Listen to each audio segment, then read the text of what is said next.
Em dic Marc Sallarès i em dedico a fer intervencions de grans dimensions i també a fer molta escultura.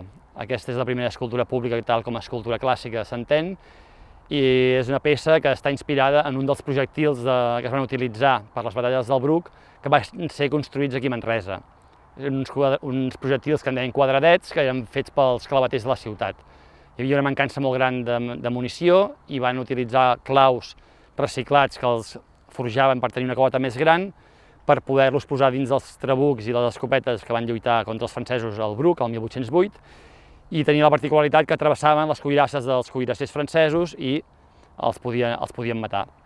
Inspirat en aquesta peça he fet aquest projectil, que és un clau clavat aquí, amb vistes a Montserrat, i està alineat amb el coll de Can Massana, que és el punt on enviaven els projectils en el juny del 1808. L'escultura és un homenatge als lluitadors i lluitadores que van defensar la comarca enfront de la invasió francesa.